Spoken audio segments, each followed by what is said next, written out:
Wow. Okay. How do I move forward? Is it turned on? Yes. Just have to use it. Hello, sorry for the delay. Yeah. Someone at the PSC was using WebEx and I had to go to the other room and make the... Okay. Yeah. We could start again already, so there was no problem. Okay. And all the speakers are there already? Good. Yeah. Perfect. Yeah. Go find it. Go find it.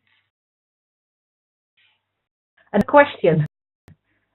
How do I pronounce your last name? How do I pronounce my last name? Well, not Marta Maria. Yeah. Yeah? No, Sorry.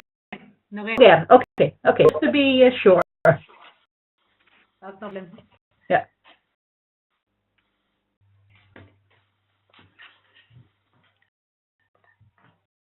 Right.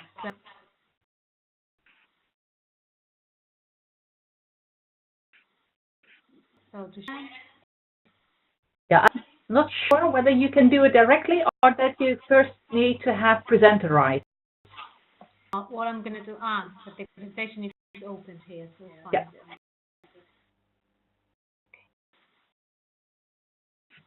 Just try and see if you can, if you present the rights. Okay.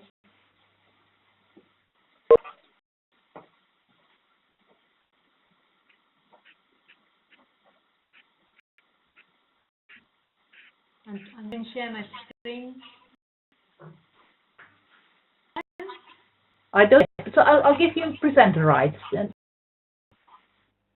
change role to present. Okay, I hope now you can share your screen. Try? Yes.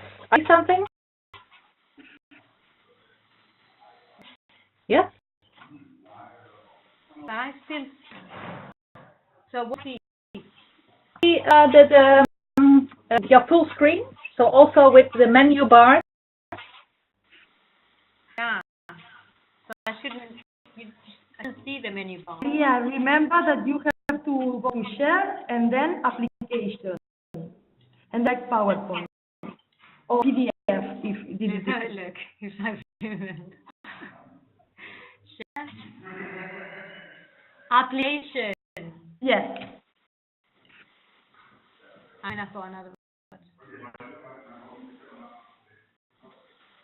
Yeah. I think I've got a PDF file now.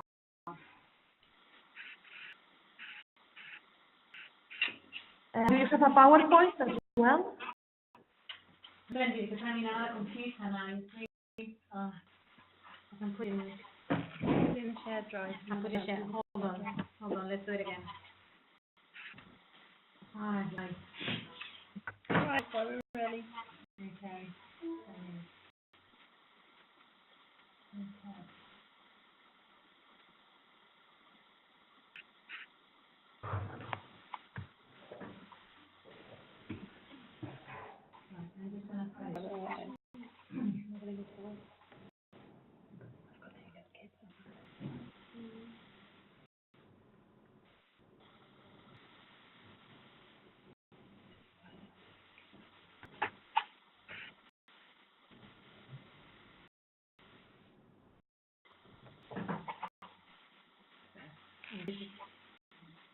This on the IO.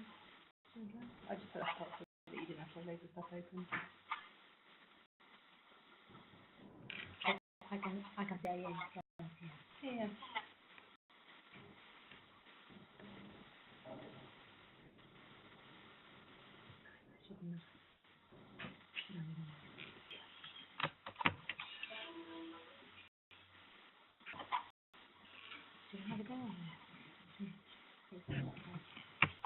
You break my arm too, I get there.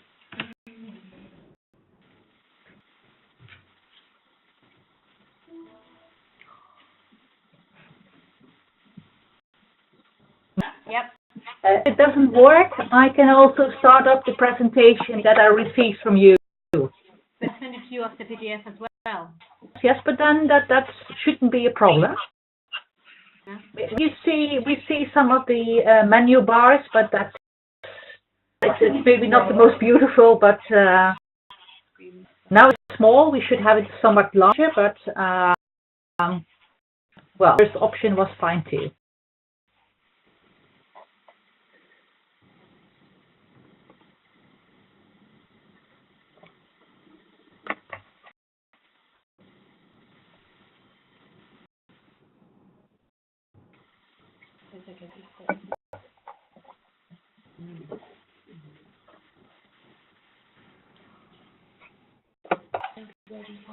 No, but still 3 minutes, you know, because it's not so.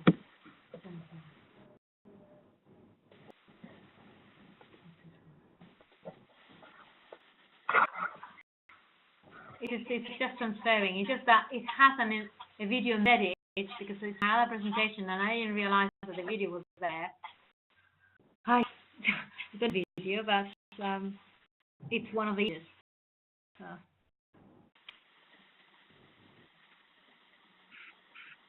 60 seconds, almost there.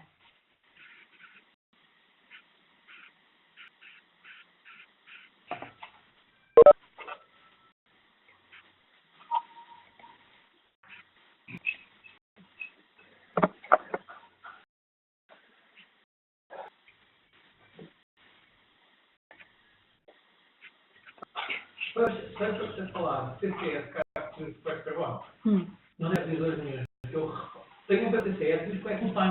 É modulação de sistemas, não é? Quando serão 2 na rede, eu constantemente recebo papéis para resolver isso. Não é isso, não é isto, com certeza. Olha, se tivesse na CCS, deve saber disto.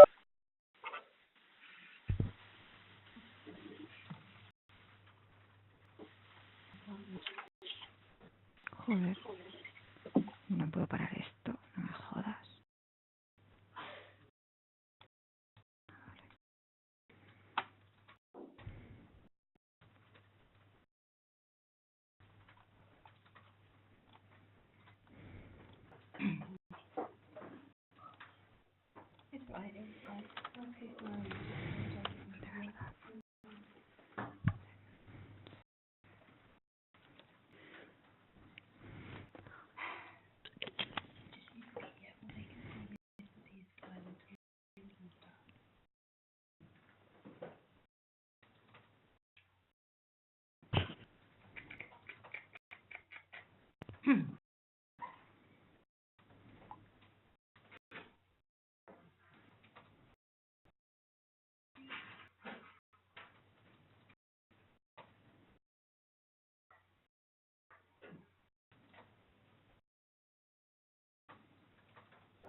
Otherwise, what I could do is get rid of the video. Well, that's what I should have done then. I might not be able to now.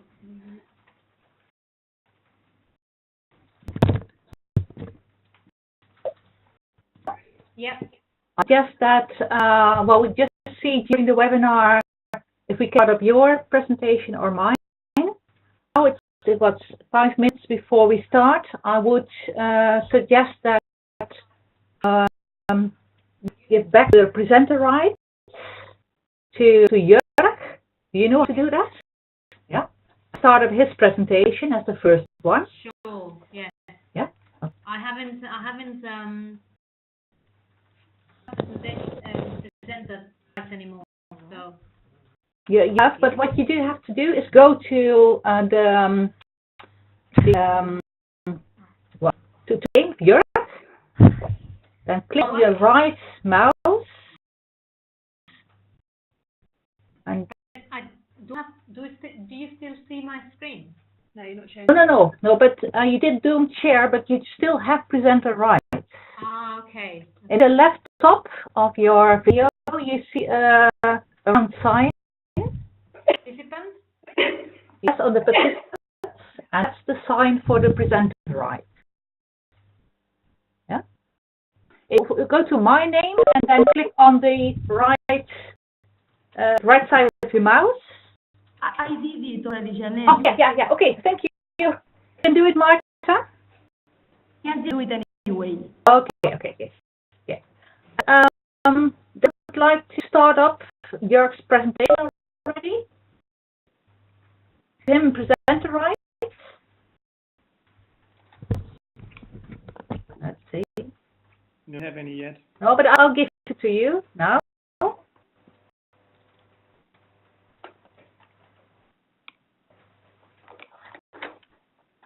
It's okay, you do have presenter rights now.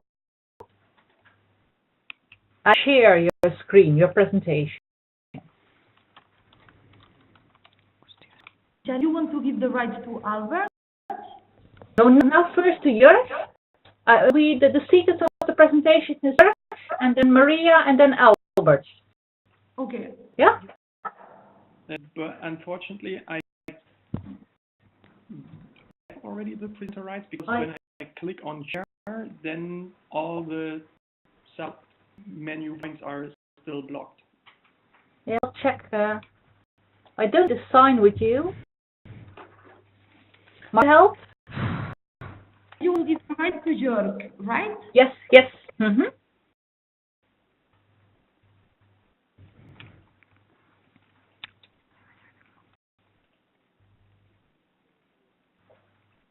Ah, yeah.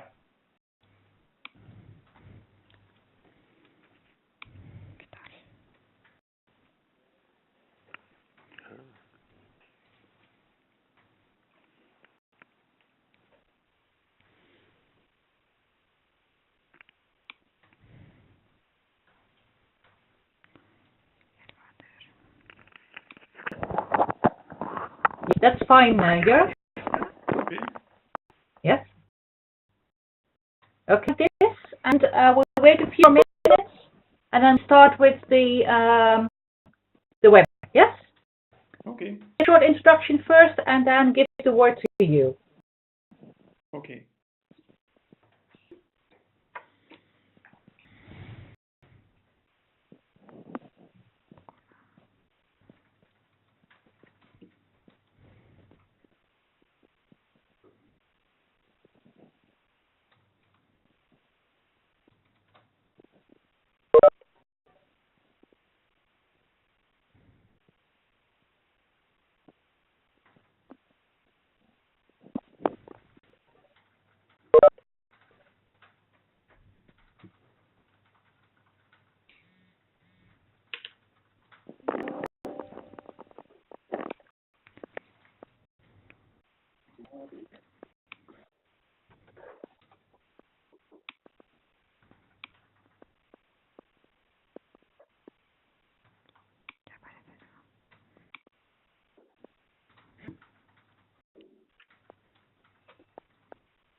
Lhe perguntar, mandei esse e-mail, pode dizer que estava ativo com o conteúdo.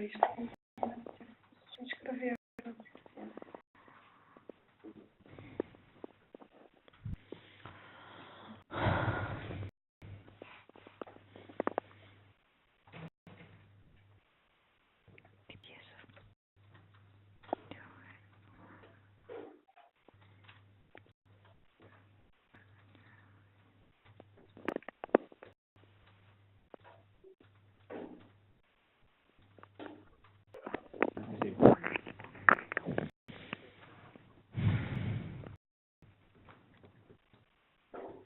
Cortekar. Se nós quisermos fazer alguma coisa. Afternoon, everyone. Jeanette Bessemin speaking. Welcome to the webinar. With a few more minutes before we start. One practical thing, if you are not talking, please use your phone, microphone, and your camera. switch off your microphone, everyone can hear you, and that may interfere the presentation.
I propose we start with the webinar.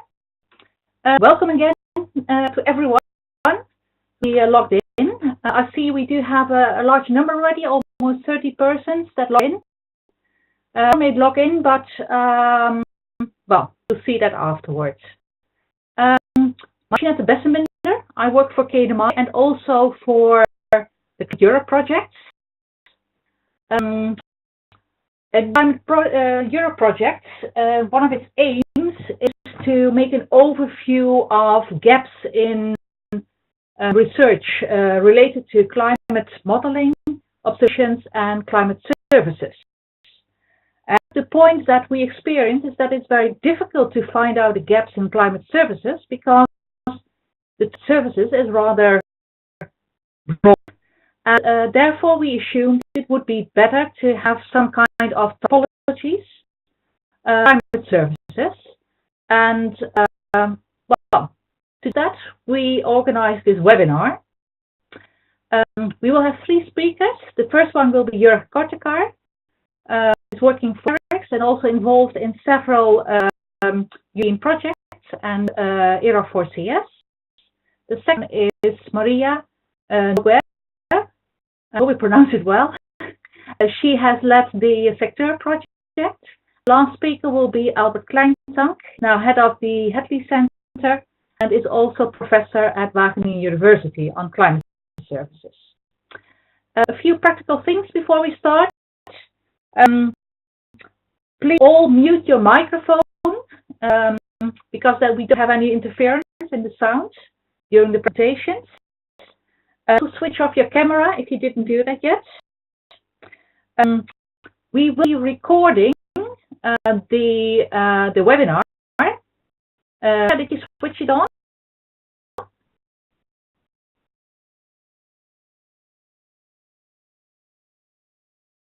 Okay, we will be recording the webinar. Yes, okay, Marta, thank you. We will be recording the webinar. No one objects against that. The speakers don't, and afterwards we will put the recording also on the website of Climate Europe. And last thing, in between the presentations, there will be just a minute to ask questions, 1 or 2, and the rest we leave for after the presentations.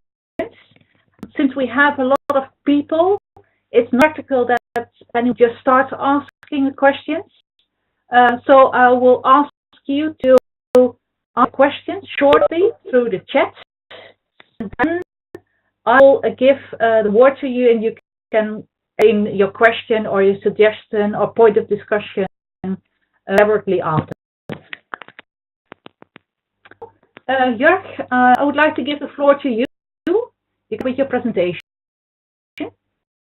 Yeah, thanks, Jeanette, for the introduction. I hope you can all hear me well. And I want to thank you for the opportunity to share our experiences and findings of, in particular, the 4 projects that you can see on this slide, which I was involved in over the past 4 to 5 years. because what we've experienced in that project is pretty much what you described. So very difficult to agree on some sort of a typology for climate services, and I think that's why it's important to have this discussion here to get forward in this respect.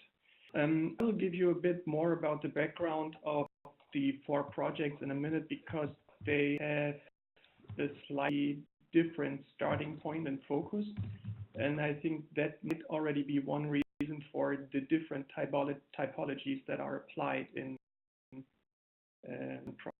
projects.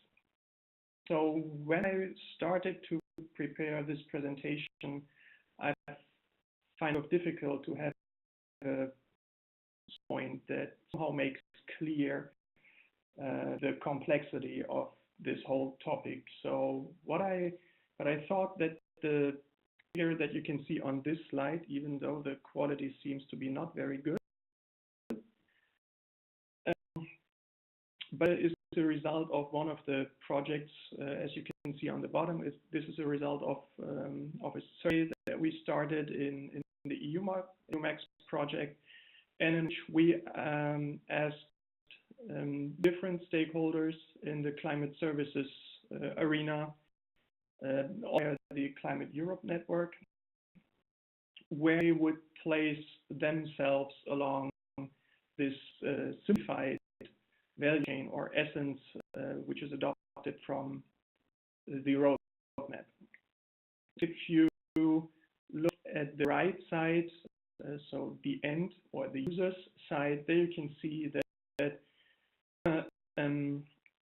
there are different types of users, and these different types of users ask for different kinds of climate services, and they can find what they look for at different providers. And then I would just briefly give some examples. So, for instance, a user at the university might probably be a hydrological model who wants to improve his hydrological runoff model in urban areas. So, and for this purpose, he needs highly resolved in terms of temporal and spatial resolution. He needs quality control data, and he, I assume, would consider himself as a user rather than a provider of climate services, because he wants simply to read, maybe publish a nice highly ranked research paper and not addressing a specific need. So he's at the end point of this value chain. But, for instance, think of a local authority that wants to develop an adaptation strategy. They go to a consultancy company asking for support, and then this consultancy company goes to a data provider to get the climate information they need for this adaptation strategy. Probably this adaptation requires more general climate change information on a more regional level. But when it comes afterwards to really implement measures in a city district, specific and higher resolved climate information, maybe all combined with impact data, socioeconomic data, might be necessary. So this is for sure a completely different kind of information they need. Think of federal authorities, so working on a level rather than on a city or city district level. They might be interested in some sort of tools or methods that they can address hydrological drought issues, probably on a more longer time scale, 50 to 100 years. So they would probably need some kind of tool or method that allows joint decision with stakeholders, taking impact socioeconomic data into consideration. We think probably of a business that want to climate-proof their production sites or chains across the globe, then they probably go to one of the large consultancy companies because they know the market better. They know how to integrate or how the existing risk managed systems might look like. So we see that there are different kinds of users that ask for different kinds of services that have different characteristics. And as you can see on this slide, of dimensions could to describe what is needed. So types of services, I've already mentioned.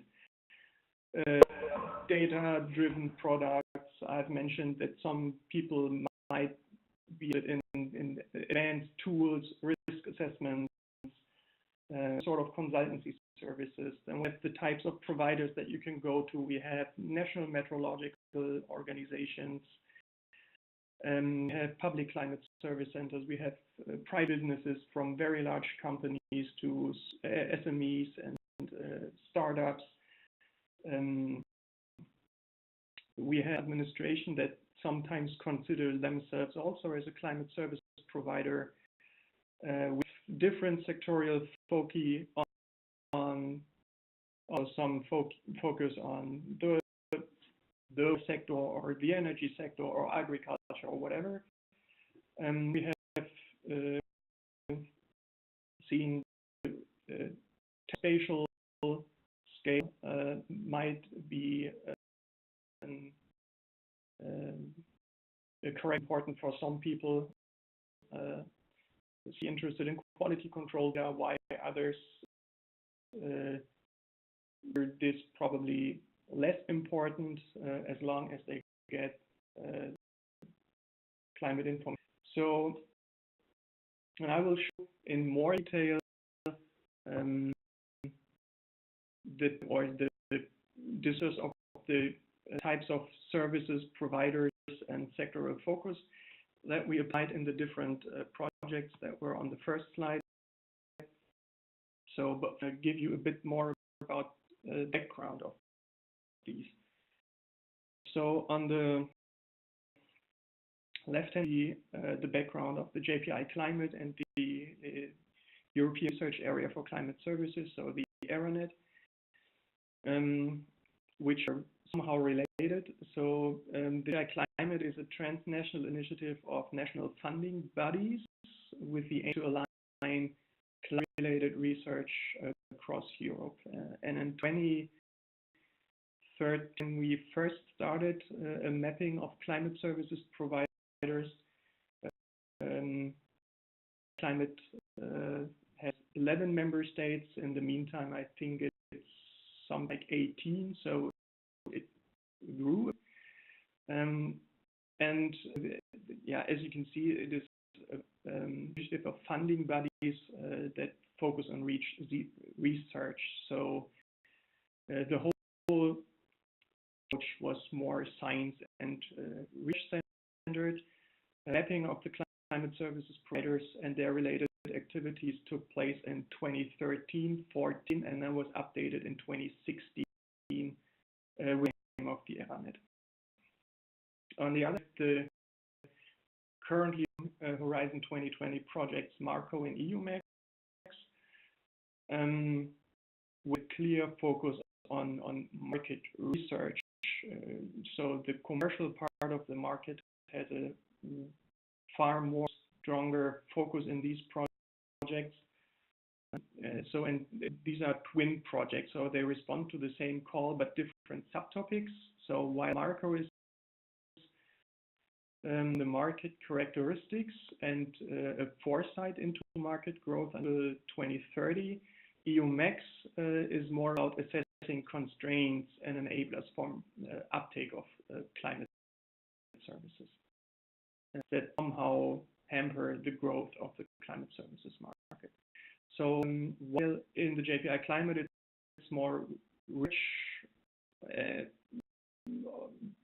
organizations, Marco and EUMEX, we have a balanced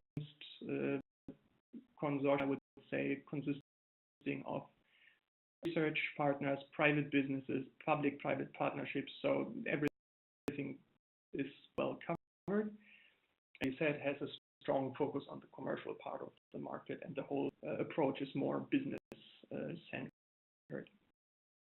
So, and leads to slightly different typologies that we applied in the project. So as you can see on the left-hand side is the typologies or the types of services that are JPI Climate and ERANET, and on the left hand you can see those applied in Marco and EUMEX. And there are slight overlaps, for instance, in data management, processing, and reanalysis. We have also kind of consultancy advisory services in both projects, but what we do have in Marco and EUMEX, for instance, that is missing in the ERANET is measurements, and in the JPI Climate and there is guidance, capacity building that is around that side, while it's included in as so that's why it's in italics on the right side. So this is something that we had in addition to basic typology that was pretty much business driven. Next slide, we see the different types of providers that we have, the terminology of providers that we have applied in the both projects. So while in the ERANET and the JPI Climate, it's more related to what is already included in the roadmap of climate services of non-profit organizations, because we learned that already initially Climate map in 2013 that these are also an important provider group. So in Marco and EUMEX, as I already said, as it is more business-centered, we have submitted the whole group of private businesses to industry, large companies, small and medium-sized enterprises, and startups. There is that while it is somehow possible to identify large companies and small and medium-sized enterprises, it's also impossible to identify startups because there is simply no definition of what a startup actually is. So as I said, just because the Marco and EUMEX is more focused on the commercial part, we have subdivided this group to have better insights into the domain of the market. Then different types of sectors applied in the projects. While in the JPI Climate and the ERANET, it is more related to policy or societal domains. There's applied 20 sectors are, I would say, common to more research-oriented work, such as agriculture, water, energy, disaster reduction, ecosystems management, etc. Macro, it is more driven with, I mean, it's more or less covered the same, but it's different ways. So for utilities, for instance, includes water management and energy utilities. This would be covered simply by water or energy in the typology that you can see on the left. And we have complete sectors identified, such as exploration, hospitality, biotechnology, surprisingly, those that different segmentation might probably lead to different sectors that probably or immediately come up. Jörg, we like to have you have minutes, and then we go to the next presentation. Okay, so then just quickly this slide, because this is the result of the JPI Climate and the EverMap, with a map in which we've collected information on kinds of providers. The dots that you can see show the different climate services providers across Europe. And in the dots, then you can see providers and what they provide. Parts of the profile of the KNMI, these profiles are based on information provided by the providers themselves. So they can fill in a survey, and then these profiles are automatically, and if we go back to the slide before, you can see on top of the map file where you can simply type in the kinds of services that you look for instance, impact modeling and water, and then all climate services providers that provide impact modeling for the water sector appear on the map. Then you can add their files and see if you want to contact them, because the contact information is also available there. And I think, yeah, so that's it from my side. Very much, Jörg. Does anyone have a question? There's time for 1 or 2 questions. You can ask through the chat function.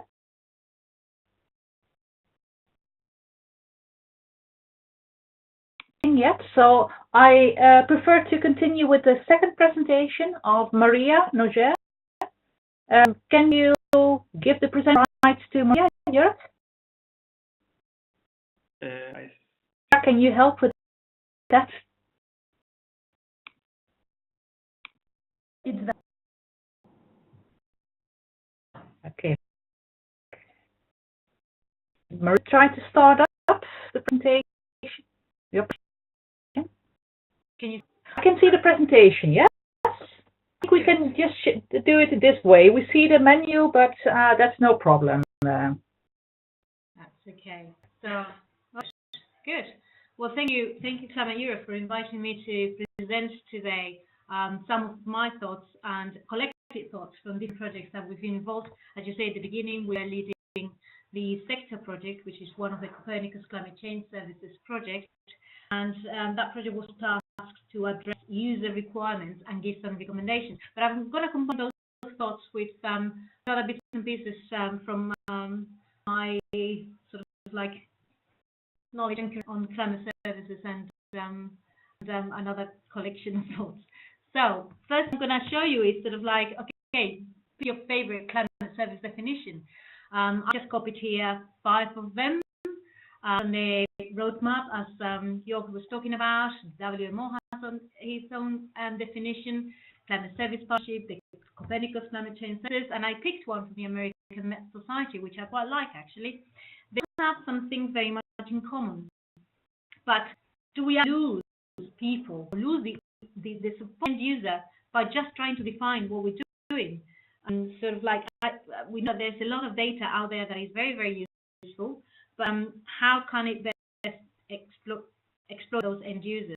So the main words that come up in all those definitions, and it's to do with information, users, and with decisions. And at the moment, so far, everything's been pushed. So we as providers of data, as researchers, we push this information out, we sort of translate it, we give them to these users that they are very diverse, as Jörg was saying, and they have to make some decisions with that. So I just want to have a look a little bit at what are these three concepts of information, users, and decisions, and see if we can market these services better for the end users, if it's the end users that we are actually talking about. So if we have decisions, so what do users worry about? When we talk climate change or environmental change, they are worried about what's the impact to me, what's going to happen to me, to my business, to my policy, to my and they're about mainly water. Water rules quite a lot of these changes. So is it flooding? Is lack of water? Is too much water or too little water? It's sea level. It's hurricane for the insurance industry, for example, costing money lately. But they also worry about volcanic activities. Is that to do with the climate? Maybe, but they lump it in the environmental change activities that they worry about. Activities or earthquakes, yeah. So those are the direct impacts for businesses. They also, some of them, especially governments, they worry about long-term plans. So how am I going to supply energy for my country, taking into account climate change now? How do I diversify agriculture? Now I know that I am not going to be able to grow the crops that I used to grow because mine is either being deteriorated through too much planting or through change. So this long-term planning coming to terms as well when we start thinking about how is environmental change going to impact you. Here's some extracts from this from the SECTEUR project. So we had 6 sectors that we deal with, and just a snippet, the transport infrastructure were worried about maintenance, how they're going to maintain the roads, the rail transport, aviation with the higher temperatures. Everything reduced to 3 perils that they worry about: flooding, hurricanes, and convective storms. They are the most costly perils that they have been dealing with, and they are seeing that every year the amount of money have to pay back through as a consequence of these things happening is increasing. So any information that they get their hands on is really welcome. Agriculturally, they are dealing with food security and with crops that just, European companies, they're not just growing things in Europe, but they are growing things and sourcing goods from other countries, which are even more than we are here in Europe about climate change. So they are very, very concerned about that. Tourism is a new sector in a sense, but they are worried about the climate suitability of some touristic destination. We worked a lot with the ski industry, and they're really, really trying to find out, do they need to diversify because snow is becoming sometimes it's coming. They are really at the high season. I mean, they're worried very much heat and extremes. At the moment in the UK, we're having 3 or 4 weeks of sort of like quite extreme heat wave, and the health services is to find out, is it going to continue? Do we have to do anything special for that? There's a lot of vulnerable old people that need extra help at that time of year. And obviously the coast, sea level rise and storm. So the need is there, is how do we provide the need? So, and how should we classify these services according to, is it into sector? Is it according to the decision they need to take? Is it according to the scale? Is it temporal or spatial? Or into the impact? So that's one question I just throw there. I want to just to the users and who are there. And you've already mentioned the diversity of users, the different type of users, and many different priorities. And for quite a lot of them, climate change is not number one priority.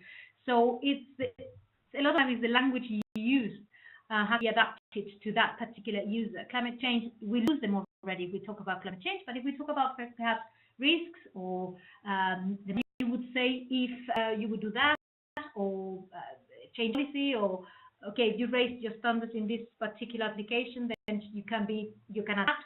So the language you use with end users specifically, end user we're talking about business or policymakers, it is very important when you're trying to market these services.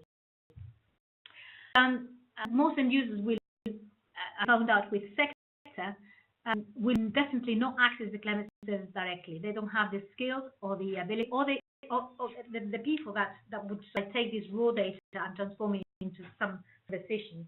So they would go via an intermediary organization. So perhaps we have to think that this intermediary organization, this research organization, and these new consultants that are coming along are the ones that are going to make the most of these services to offer the end users. So the question is that our climate service is a business to business or a business to consumer? Are we directly to the consumer, or are we selling to another business for them to repackage our story? And how we answer that question is, well, how to market it. And the project that we investigate in that, I'm sure there will be, I'm looking forward to seeing the results. And a very important thing as well, how do we create demand?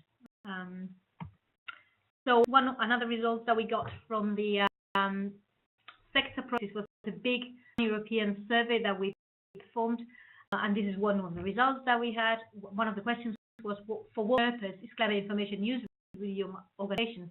And overwhelmingly, it was for research activities.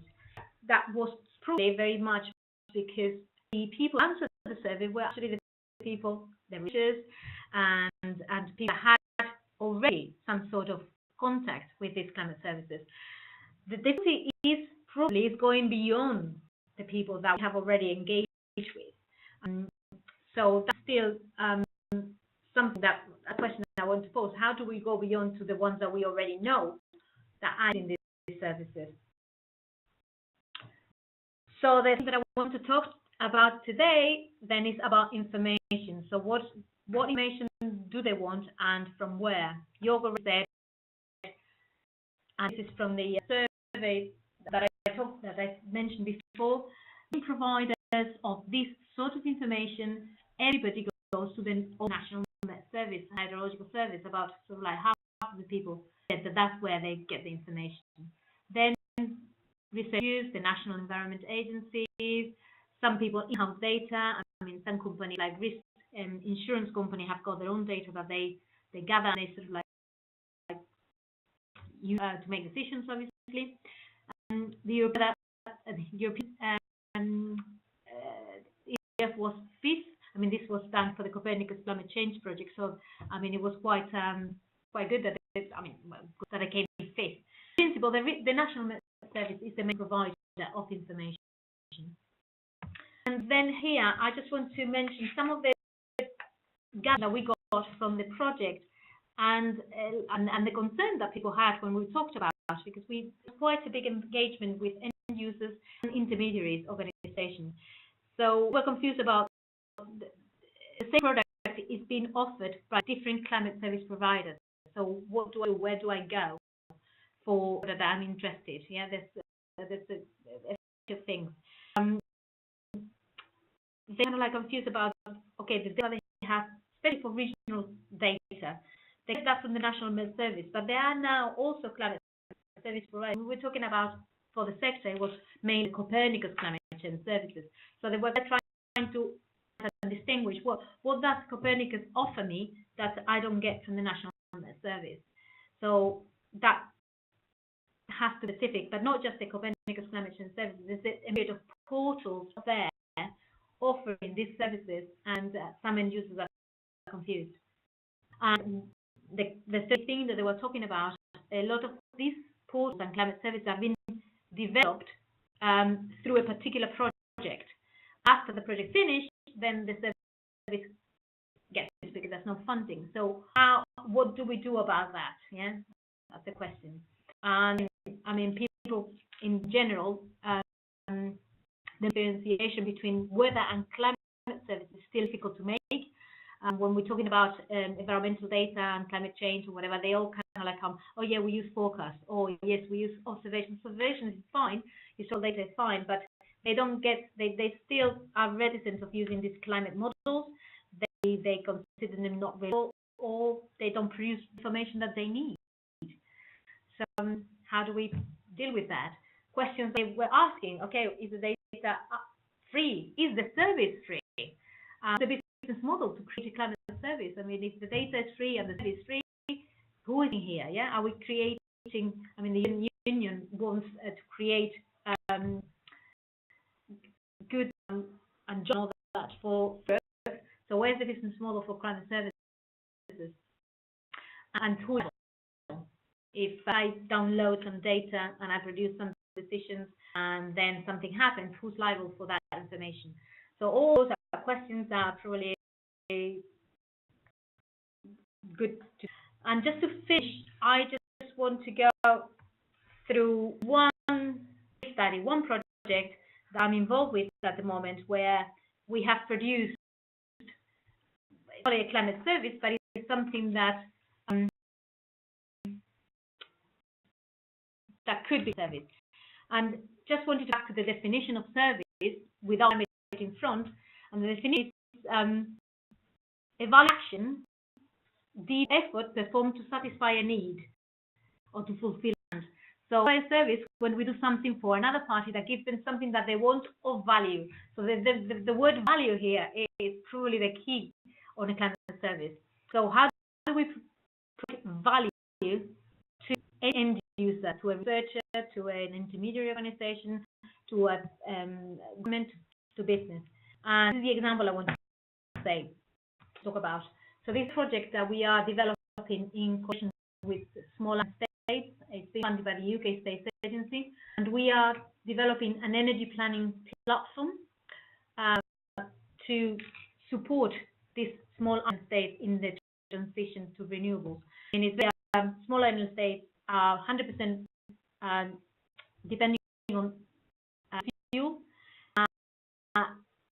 Cost them a lot of money to import those fuels because these islands are remote in the Pacific or in the Atlantic or in the Indian Ocean, and it's an imperative for them to be fossil fuel independent, to be energy independent, who at the same time have a lot of an abundance of solar resources and in a lot of cases wind and waves. They're surrounded by sea. Can they harness the potential for the solar, for the wind, for the waves? So what is I address that problem I had and try to add value to that problem to support the decision of, okay, we want to move into renewable energy, how do we do it? What we do is we try to answer 3 questions, find out what are the resources that they've got in terms of solar, wind, waves. Second, location analysis, where best to put these new resources, these new assets. Small islands, by their own definition, are small. There's a lot of land. They have a lot of sea. So what can they do with offshore wind, with putting farms in lagoons, perhaps? Where best to locate these assets? And then finding with good statistics and weather analysis, produce a power forecast for them. Forecast in the sense of like next day power, but statistics of what could be a good solution, an optimal mix of energy resources for them. So that's what we're doing. That's an example. It's not called climate service, but it's a service that meets a need. And Maria, can you finish within 1 minute? This is my last slide. Yeah, okay. So this is just flipping the concept of climate services, which is what everybody's saying anyway. This is not new. So we start for the value. What's the value that? What is the decision? What is the need? And the intermediary need to kind of like go forward and backwards with that need to create something that is tailored to that need. And the providers obviously are critical providing that information for that intermediate.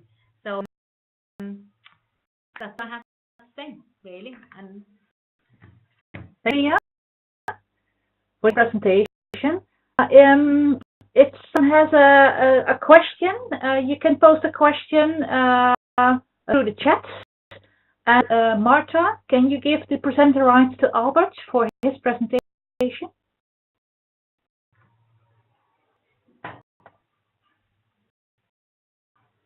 Done. Okay, thank you. I'll share your screen? Yes.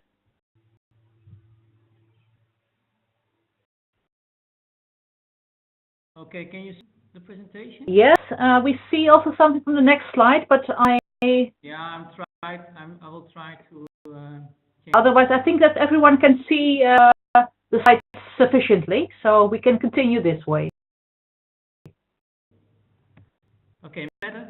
Yeah, yes, this is fine. Thank you. To the floor, and you do have 15 minutes also. Okay, thank you much, Jeanette, and thanks for the invitation to speak on this webinar. So what I have to do, and of course there is a danger that I'm going to repeat some of what the previous speaker said, but what I have to do today is to echo that climate services is really like an octopus. They come in different flavors and in different typologies, and I don't pretend that I have a typology with to share. So I'm more focused on some perspectives from my personal experience. That's also why I want to show a few examples in the beginning to start with. You said in the beginning, Jeanette, I joined the Met Office half a year ago, but before that I worked at KNMI for quite a long time. So some of the examples will also come from the KNMI experience. There is an analogy with Met Office work. So, but I think all part will be the most relevant for also for the discussion. So what is the way forward, and what are some thoughts, personal thoughts? So let's quickly start with an example. This is a slide I got from Simon Mason from IRI, saying that when you say, okay, it starts with good data, most of the services that we see, real world services, are built on observational data. But sometimes if you work at where the services are really relevant at the local level, there's lots of problems with observational data. And this is an example for a service built in Africa, where he was dealing with Rwanda rainfall data. But simply from world database, international databases, to the local Met service already helps a lot. So some information can improve, and services can improve if you take on board local knowledge and expertise, and also local databases. And that part of my career I spent on collecting local data in a high resolution, covering extremes and indicators of extremes. And that we did at KNMI, and is still continuing at KNMI, to bring together these observation data in a single repository. And a lot of climate services have been built during the last decade on top of this web portal. So it also provides a gridded set called EOPS, and you see climate services building on top of this resource. I think, although I agree with the fact that we should maybe start at the end user side, at the user demand side and the requirements, it's from my perspective is not an either or. It's not either driven by providers or the resources, but it's also driven by the end user requirements. So it's coming both ways, I think, for optimal climate services. Good. What I want to make is that I don't see that climate services applied work should be very much separate from climate research and climate science. From my perspective, there is a clear link, and when I say these databases that we are very much used for climate services, also used in the scientific community. And this is just an example to show that the IPCC is using the same repository to changes in extremes that we already see in the real world. Map from the IPCC, and I'll zoom in to Europe in the next slide, where this slide you see that changes in extreme rainfall. Blue is here an increase in extreme rainfall in the past decades, and the orange shows a decrease in extreme rainfall. This type of information is both used for the services on the services side, but it's also very much used on the scientific side to understand why these trends are the way we see them in the observations. So from there needs to be a clear link between this community and the applied services community. The Hadley Met Office Hadley Center, where we have both the science and the services in our name. Okay, because like I said before, I want to go to some of the discussion items. So this concept of working on regional scale with bringing together data for the region is very much shared now also with other regions of the world. In this paper in BAMS is describing that. So we work in Indonesia with the Indonesian Met Service BMKG, the Regional Seasonal Outlook Center in Ecuador, CFAN, and also in Africa with ACMAT. I think this knowledge base on observations is really important because we already see that also in these regions, services are built on top of those. Which observations alone cannot really accomplish, and that's if you look at very extremes, so things like the heat wave we're currently experiencing, what Maria was saying, a large part of Europe is experiencing a heat wave. So how to assess really the risk of these types of extremes? And then if you only look at the observations, you really into trouble, and that's what the problem diagram on the left shows. There's only a few of these very much extreme events. And also our baseline climate is changing. We know that already warmed with 1 degree worldwide, so we already see some of the changes in extremes. So that, okay, maybe we need to look at model simulations, and that's the right-hand side tries to visualize this. We can look at the model simulations and how they can guide and help us with providing more robust statistics on the risk of extremes. It's a bit like thinking about tomorrow's weather forecast, where we model tomorrow's weather with different situations. So we have almost 5 or maybe even more, even in the order of 50 different predictions for tomorrow's weather, and they are all equally likely given the situation. And if you use these 50 and rather than only the one that will be seen tomorrow, then you will have a lot more data.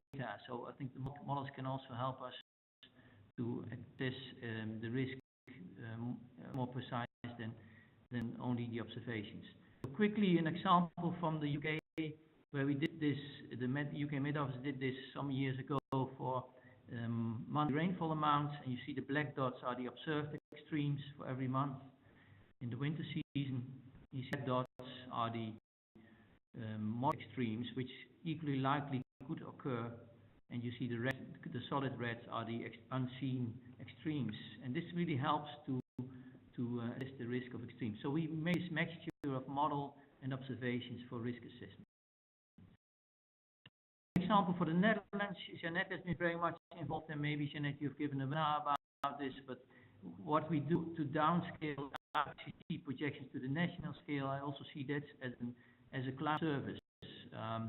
So what makes the Netherlands a bit different from many other countries is that we provide these scenarios, these projections as kind of storylines of future weather, as narratives. And the reason is because of the user requirements are so different for each of the sectors. So if water management is the most important, they are interested in sea level rise and rainfall, but health is interested in quite different variables like temperature and sunshine. So all these different sectors have different requirements. So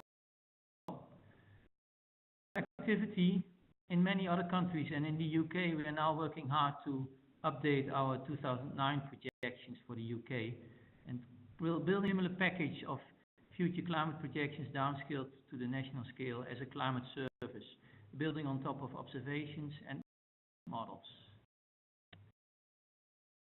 Like I said, and I promised, I won't go into the details of the definitions, but always emphasize when giving a presentation on climate services is that perspective, and others have said before, it's activity rather than a product.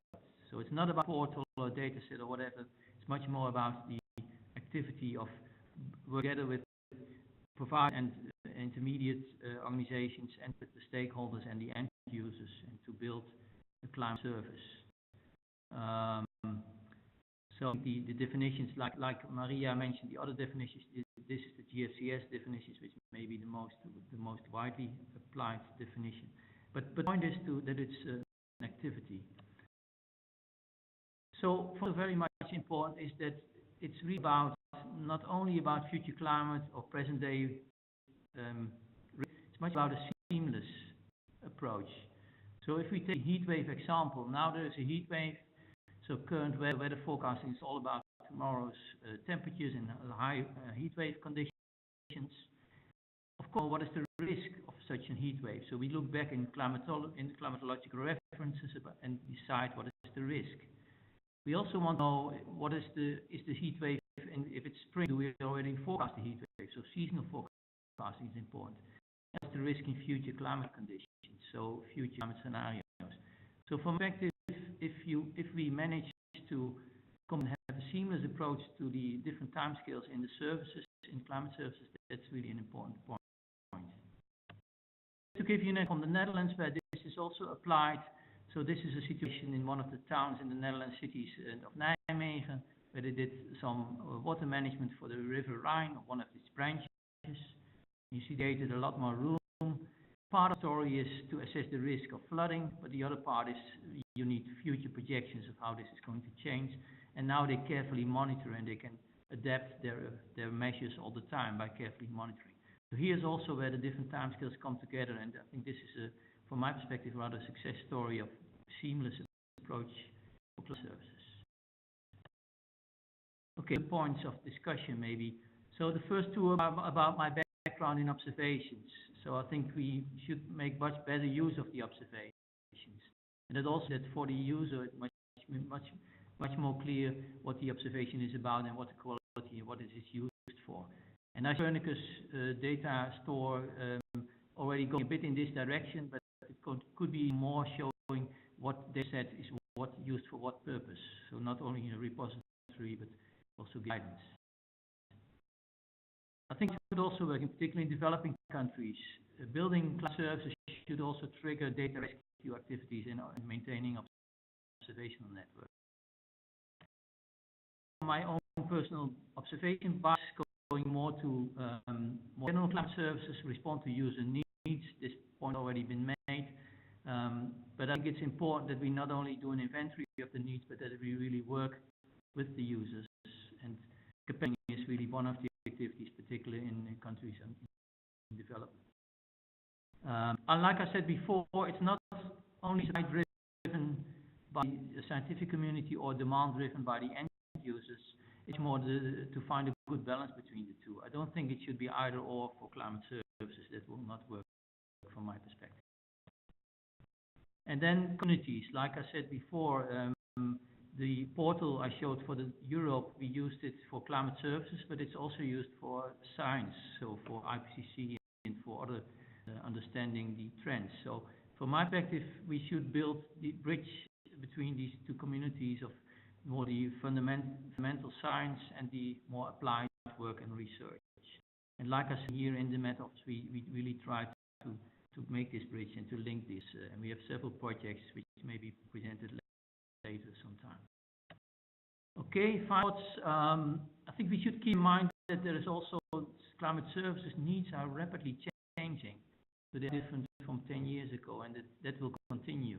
So flexibility is key in that respect. So a growing market and proliferation is key, maybe, and standards could lead to more quality assurance for the services. It's a little bit like forecasting, where you know where you go for particular services because of quality assurance aspects. I think for us, we are now in a stage that this thinking is starting to develop these standards. And not forget that we have access. I showed these examples of downscaling IPCC to the nation at the national scale. That's something we can do with a lot of effort and money from in developed countries. But in other countries, we probably need to help and to see if those are still affordable also for these countries. It's an important part. And then don't underestimate the value of training and education.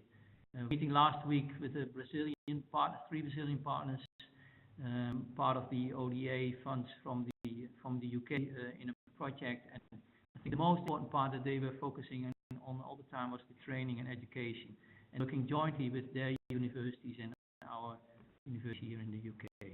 So important part of it as well.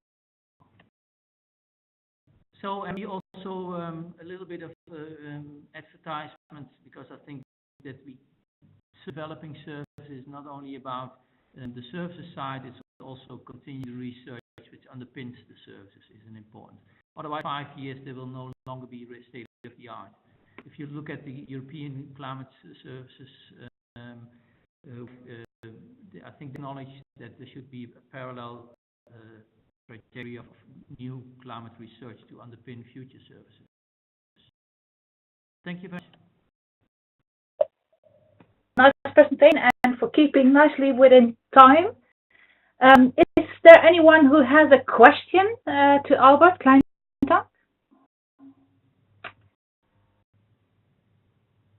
I see it yet. Can you give me the presenter rights? Maybe the presenters want to react to each other. Did they see anything? Did they hear any new things? You can react to each other without using the chat function.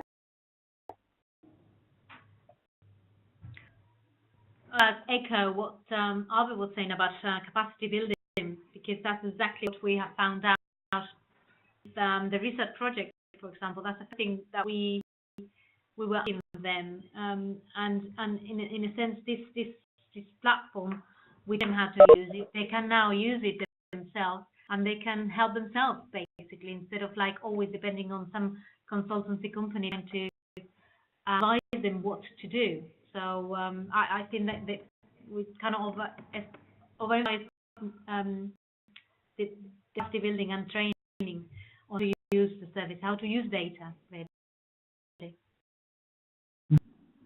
And may I ask you? You said flip around the order and put the user first rather than the supplier. And I said, I said maybe we need the balance. What is your view on how this would work out?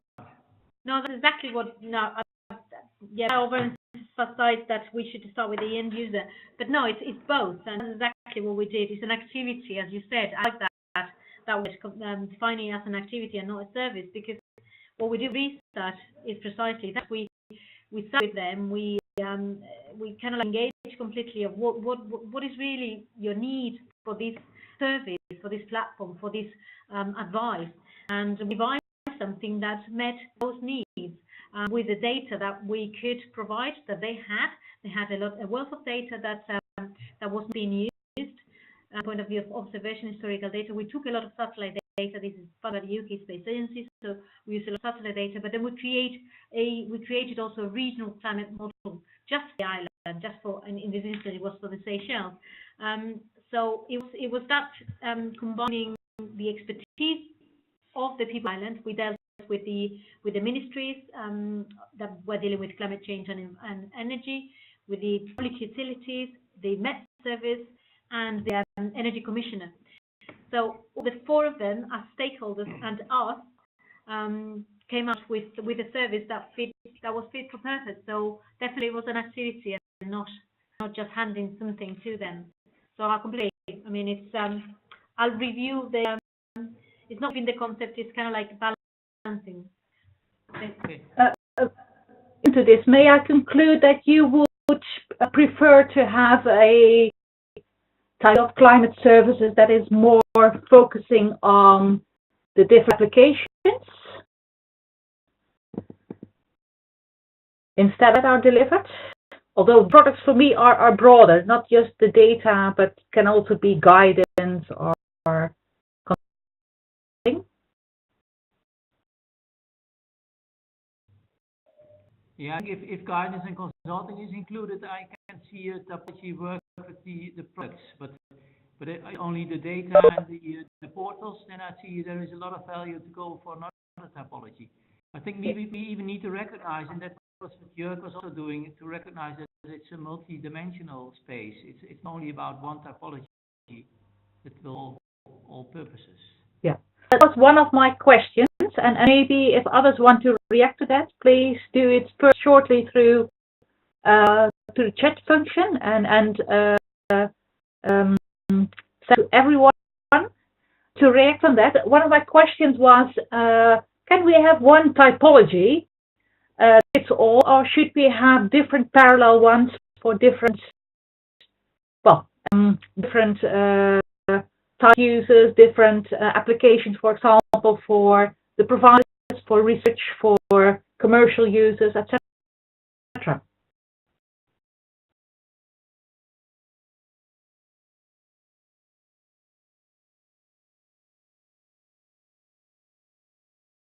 And speakers who wants to react to that? Action from one of the people that in the webinar. Much what we said is wholesale courses, so and applications that need different ways of adding what's valuable for each customer. I think also it depends on if we're considering or looking at end users compared to researchers. Researchers got a very different need, and they might need a lot less training, and they know what to do with the data. They want raw data. Some of the sectors wanted raw data too. The insurance sector, for example, we're doing through our SECTEUR project, they did the raw data, and they couldn't access it because of that data business is available to them. So did that data for free. Obviously, and they are going to make money on that data. So there's something that we're missing here that we to address, because I don't know what sort of data is going to be free access. It's free. Some people is gaining. Some people is making money out of this data, and this is being paid by European. I don't know. These are things that we were asked, especially by insurance sector, that were very savvy to grab data could provide. I don't have the answer. I just yeah, okay. Thank you. Jörg or Albert, do you want to react to that? Yeah, I mean, we've been involved in several of these activities over the past years, and as I said in my presentation, different typologies, and I don't think there will be the one typology that fits to all purposes and that reflects all the variety that's out there and that will be accepted by, or which is suitable for oriented, research-centered questions as well as for business-centered questions. So I would, at least there will be one that, I mean, it was in Maria's presentation that these size fits all. I mean, it's true for the climate services products or processes in general, and so I would, it is true as well for being categories of climate services, or how you can describe them. That fits for all. Thank you. Then, well, another question that I had. There's someone who reacted here. Is asking if data will be free, for example, through the Climate Data Store, and knowledge and ability to interpret will be a real asset. Reaction from the speakers to that? Yeah, I fully agree, and also keep in mind that one of the reasons to, in the European roadmap, for instance, on climate services, one of the reasons for investing is driving and stimulating business development. Mm-hmm. That goes worldwide. So, and if the more is available, the more questions will arise, and the more knowledge is needed to correct interpretation or to develop the services. So, from my perspective, that's really perfectly fine. Yeah. And that's also referring to, I think, what you were saying, Albert, something about knowledge. I think depending on the background knowledge of the users, providers, purveyors, doesn't matter, but the ones who want to use the data, a more detailed typology would be less useful. And that's also the interpretation, how well do people know what they need? Yeah, I think as well with sector is people say, well, can you show me a real example, a use case of other sectors so I can relate to that? We were probably, I mean, we did research for SECTEUR before the data store was even up, before the climate change, the Copernicus climate change services had anything. So we were like free that. So it's very difficult for them to read, okay, what's possible, yeah? What sort of data would I be able to my hands on? Because starting to, okay, the question, what climate information do you use? We say, what climate information do you have? Yeah, so they can come back to us. So it was a little of like teasing out.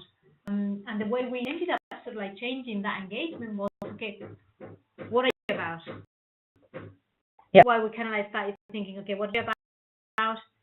Is, okay, this is sort of data, this is sort of provider, this is sort of, so we did some use cases, starting from what's your challenge and really climate. Tease out that information out of them, and sort of like show, okay, use case examples,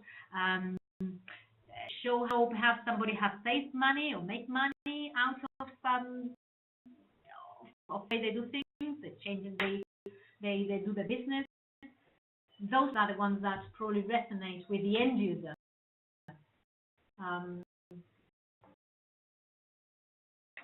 That's also more or less my experience, that you have to ask for the question behind their question, or what they're concerned about, or what they want to do with the data they ask for, or the product they ask for. But go to a next point. Well, I said that one of the objectives of one of the assumptions behind having a categorization typology could be that we could give a better overview of what is available to users. But what requires that users or purveyors can find the information that they need. Listen to you, your example that you were giving, then people didn't know actually what they were looking for, or maybe had an idea, but then up maybe with something else after talking with you.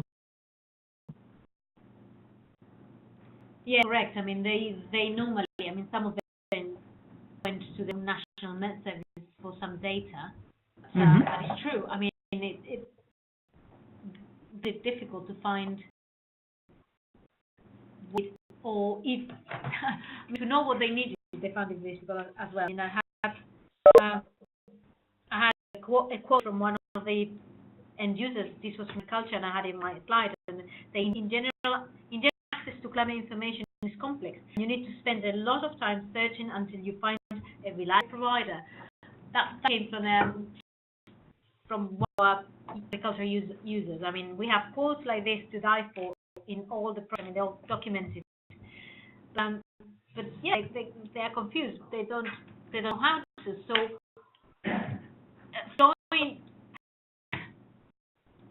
if it's possible to something like that in a simple way, because the variety of data that's on offer is vast. I mean, Albert was saying, it goes from observations, in situ, historical data, satellite data, that can be a variety of satellite sources. You need to know specifically what satellite you need to use to create climatology, cloud climatology. You need to know a lot about satellite data to be able to use that. Then you have the world of the climate models, different projections, different storylines. It's so mind-blowing for a typical researcher, so let alone for an end user. Yeah. Albert, can I ask, maybe somebody has the answer, can I ask if there's any help if we go more into using standards or certification or whatever, so what other sectors do because I fully agree with what Maria is saying. It's quite often that there is now more information available, but it's difficult for the user and for a particular application what is useful and what is less useful.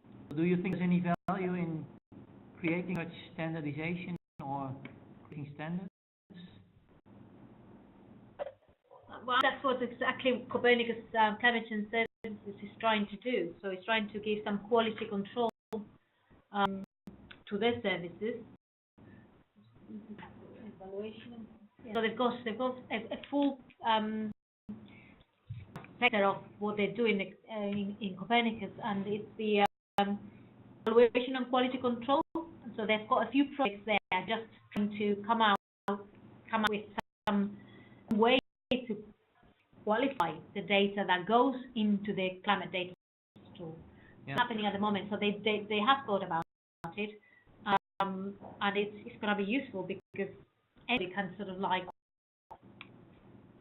grab data from somewhere, put it out there, do some transformation, and then sell it, and a user might know what is the quality of that data, how has that data been produced. So this including a lot of these, what we call metadata, where the data come from, and the degree of the data. I think that there's a reaction from Philippa, who said it looks the webinar is more focused on climate information management and climate services in a broader sense. Philippa, you want to explain a little bit more about your remark?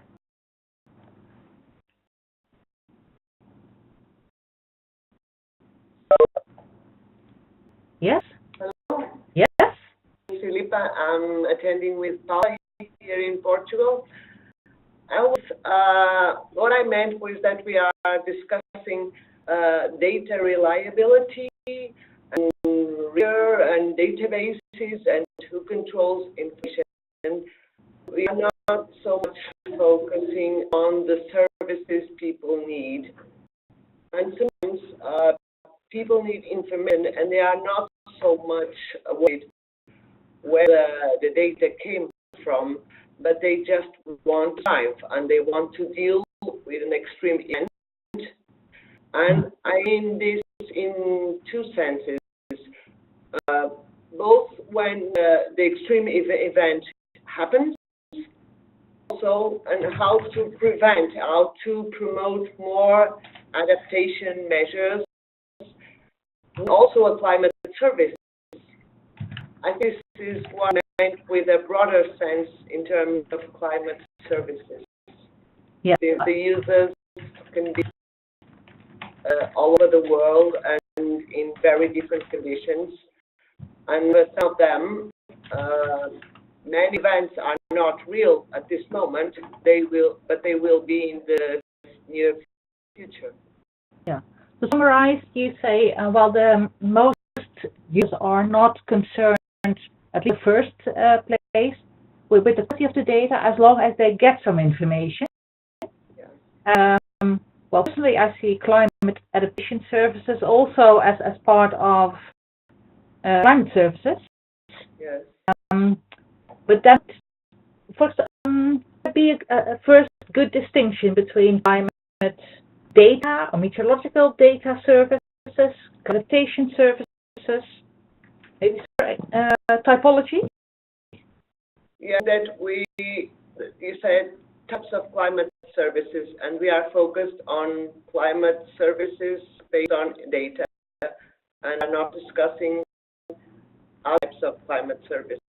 That's what. Yeah, maybe I'm biased a little bit. I think that many people here are working also, at least some speakers also working on data, really. Although, well, Maria and Jörg also combination with other types of data on the adaptation. Then would you propose some kind of typology based on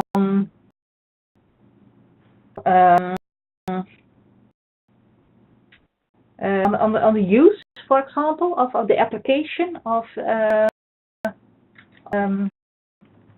activity? A typology could be exactly as you mentioned, like adaptation services, adaptation services, or like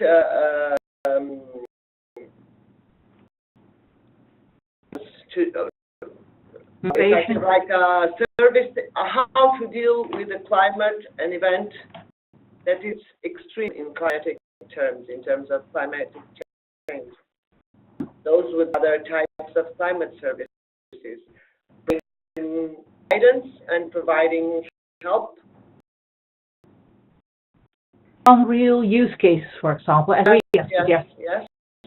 Mm-hmm. I think, and that's something that has a lot to do with Maria's presentation, because you have all fit example for everybody, because all scenarios are quite different, and people's capabilities to deal with those are also very different. So the question of very specific solutions is a very important one. Okay. Then, well, I see several examples. For example, also the climate change service, where you do have entries per sector. I can imagine that people are attracted if you say, oh, there's something on, for example, agriculture. I'm working in agriculture, so I maybe may find something over there. Yeah. Yeah. Okay, so you would really like such approach. Yes, it would be more people to understand, because we are talking about users, and as one of the presentations mentioned, most of the users are not going to use it directly. They are going to use it through organizations. The organizations must have proper language in order to reach the general public and society in different ways. Yeah. Okay. But that means that you will have an intermediary, a purveyor in between the people that provide the basic information to users. I think that will be necessary in all cases, in very local situations. But I think we should also evaluate the value of those users that are not organized as providers of information, like solo memories and so on. Mm-hmm.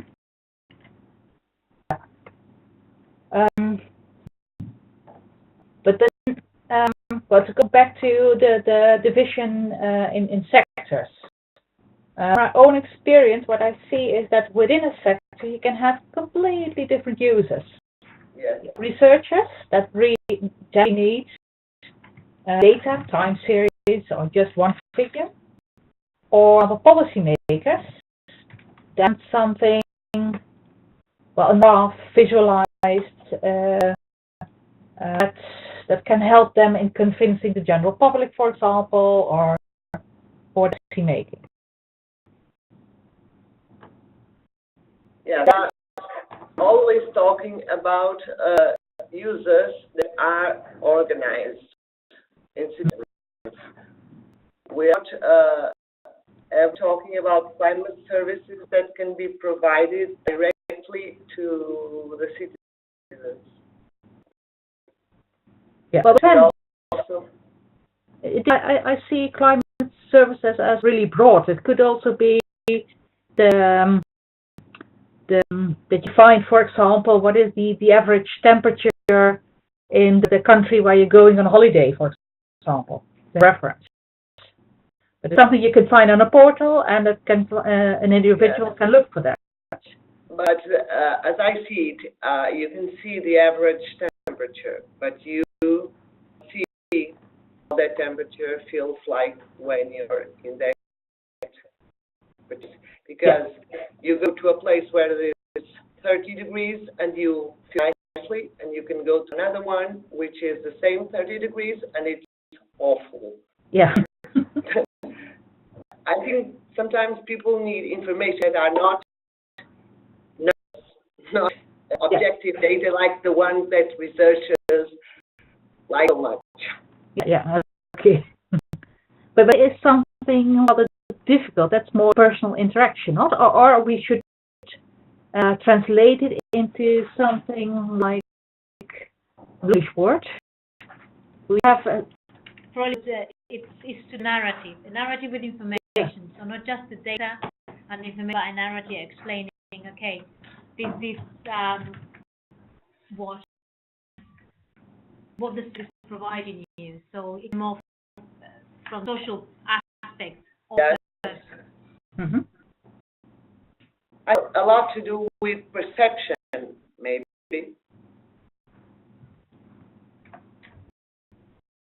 But yes, that can be the case. But then back to quality of data. Does perception also play a role in that? I know from own experience that there were some people that were looking for very high climate data. They found where people said they did have a 1 kilometer spatial resolution data. Looked into the actual information, it was a much coarser resolution. Yes. So, but the users were triggered by the provided it. They said, well, this is a high resolution.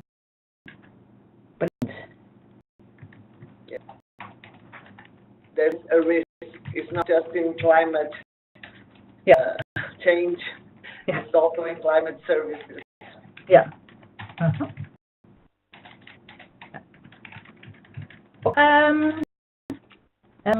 Any other anyone of the speakers who wants to react to that? Yes. Yeah, Albert, this Yeah. question. This can we think about what Maria said? Measure service provide value for your decision. This applies on all the different levels. So it applies also on an individual end user level. So from my perspective, and it's also about coming to the standard discussion. We should, at least the user should be able to know whether there is value in a particular service. It has some kind of a standard or explanation what it is for him, how good it is for my particular application. Yeah. Yeah. It's only that people don't always look at that, but it should be available, I think.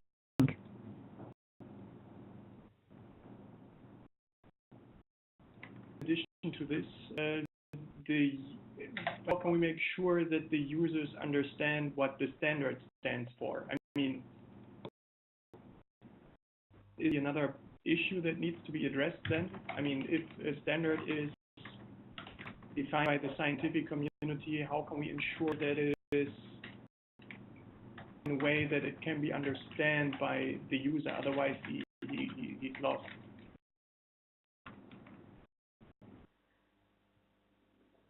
Quite an answer to that. I agree with Jörg, actually. I think Copernicus services is trying to define something like that. But yes, it's a new area for all of us. So yeah, and please do not misunderstand that. I mean, I would fully agree that this kind of information is necessary. But if I see how many different standards are in, for instance, fair trade and stuff like this, and then it would be a mess. But I would fully support that there are standards needed. Can you hear me, Janet? Yes. Hi, I'm sitting with Albert. I think necessarily that the scientific community would set the standards, so hope to engage a range of actors in setting the standards. Maybe, I know we're running out of time, but a very quick bit of background. So the Climateurope project actually facilitated a stakeholder engagement workshop in Brussels back in November with the stakeholders from research communities, climate service providers, decision makers, policy makers, funders, European Commission, etc. And some of you on this call might meet. So one of the comments and discussions that came up at that meeting was this issue around standards, quality assurance, the topics that you've just been discussing, and Albert and Maria at least raised. I'm sorry I missed Jörg's presentation.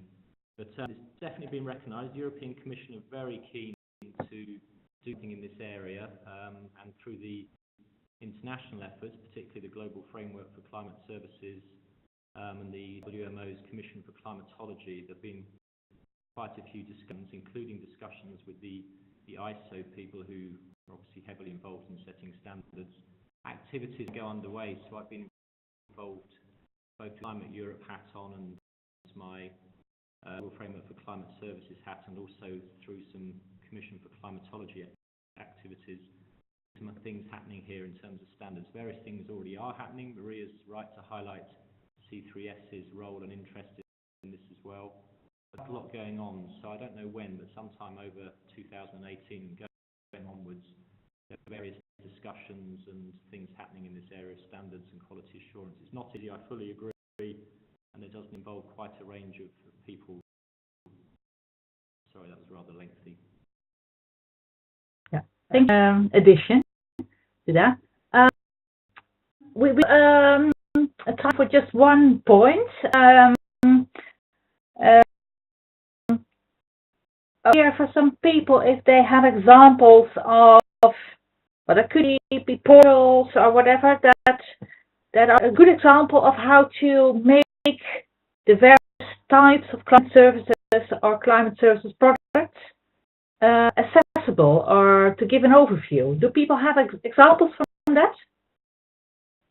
Or maybe examples that work? Beginning of a long road, but we have already some projects, and we you'll have some news at least times of, for instance, using citizen sensing. And your check or yeah, can you mention your name, please? Filipa. Oh, sorry. Yes. Okay. You I think later on a portal. Did I understand it well? We are this has to do with a project which is an international one, a European project. So we'll be giving news around the world like we expect in a short period. Maybe as of we'll have a small presence. Okay. The Congress in Gothenburg. Okay. Yeah. I saw a reaction from someone. I don't know how to pronounce it. First check. Hello, can I speak? Yes, do you hear me? Yes, it's Melita from Croatian Meteorological Service. Okay. So, well, hello to everybody, especially to Albert. I'm looking forward to raise some questions concerning Copernicus and National Meteorological Services. So I'd like to know, as part of the Croatian Climate Service, what can we expect regarding the products that are similar produced by Copernicus, Climate C3S Service, and some national products? For example, climate data reports and national gridded data. So similar, but they differ in spatial and temporal resolution, some expert critical analysis. And how can we make potential users aware of the abilities of these different levels of the product?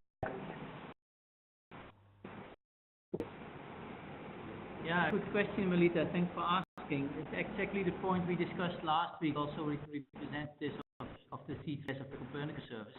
Because when it was scoped in the beginning, I think the idea was that the National Met Services could draw from the C3S to have as a resource, and then at the national level it was more like the National Responsible Institute, or either the Met Service or universities or someone else would lead. But now it seems like there is a little bit of overlap. So the C3S Copernicus also thinks about what is exactly their role and what is the role, the added value, because I still see there's much added value on the national level. There's a lot of applications and users, they really need the national, the knowledge as well from a national level. So I see that really as the two are complementing each other, rather than overlapping. An answer? Yeah, well, actually, you did agree with what I said, but the question is how we can make through C3S portal how we make the users aware of this commenting products and services. Yeah, it's a question. Maybe we need to go back to Copernicus, to the C3S, because I think it is important that there is really a complementing each other. It's not the European level can never replace the national level services. Yeah, that's something that was raised as well by our users, because we have European users all around. So they were all saying similar to what you're saying later. At the moment, I take my data from my national Met service and then have to take it from the climate, from the Copernicus, or they can ask for something different. We never really got an answer very clear from Copernicus at the time when we were doing the project. But exactly what Alva was saying, it was like for the data, for the regional data, for the local data, I think your Met service would be the first of call. For more European and data, Copernicus is going to be the provider. It's clear because obviously Copernicus is having observations are high resolution, the satellite data is there as well, and the climate models are high resolution are there too. So I agree with you, there is this divide between and I think the national Met service within Europe needs to make that clear to Copernicus of how, as you say, are they going to make the link from the Copernicus page. If somebody has gone to Copernicus, they know that there's extra data from the national Met service that they can access to. Things have to be clear. Let me add a little bit more. Since many national services are still charging for their services and data, many users who are, for example, have limited funds will go first to the free services, even though that's not the best they can, the best according to their needs. So that's why I would like to have the link. Okay, you have some free service and European service, but there are also available some national services maybe that are not free of charge, but you should look for it and check. At that point, I mean, people were saying that and asking, so the data is going to be free because it hasn't been before, and service is going to be free because it hasn't been before. We have had to contract somebody. So those things, I don't think that have been decided out and dealt with. But Chris can add something to that. Chris? Short reaction. We unfortunately have to finish soon. I think it's a very good point that I fully agree. People probably will go to the free services. Lots of people probably will go to the free services first. But I do this with apps, for example, on my phone. I go for a free app. I may do it because I don't want to pay and try something out, and then maybe I get used to it. So I think it's a very good point. I do fully agree with Albert, though, about this comment about C3S as a European scale activity, providing information and products at the European scale, and most users at the national scale are going to want something more national. There's no way that C3S can provide services that are tailored to all of these individual cases around Europe and around the world. So still a need for national providers, local providers. Not sure for the question, but we're short of time, aren't we? Yes, fortunately. But maybe we can organize a next webinar on well, what should be freely available, what can be commercial service, and the added value of national services and Copernicus climate change service. My good idea to do that. That would be great. Yeah. Okay. Well, we're thinking of it. That's the option to organize something about that, but that will be at the end of this year somewhere.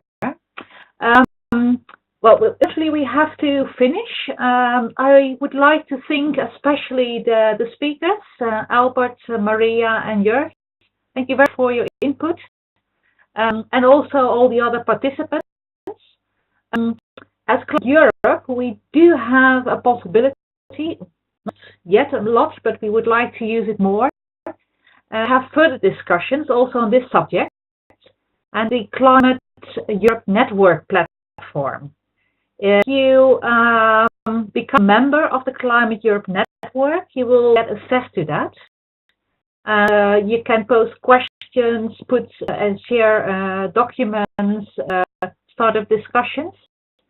So this would be good to give some more information on that. And if anyone wants to further it, we could use the Climate Europe Network platform for that, CNP. And well, in the chat function, you can see the email where you can apply for membership for the platform. Well, as useful for you, we will put the recording website and also some kind of summary. I picked out a few things that are really interesting for me, and later on, some from this webinar will also be included in one of our products. Those that are a member of the platform will be informed in the newsletter about this later on. Participating. Have a nice day. Bye. Thank you.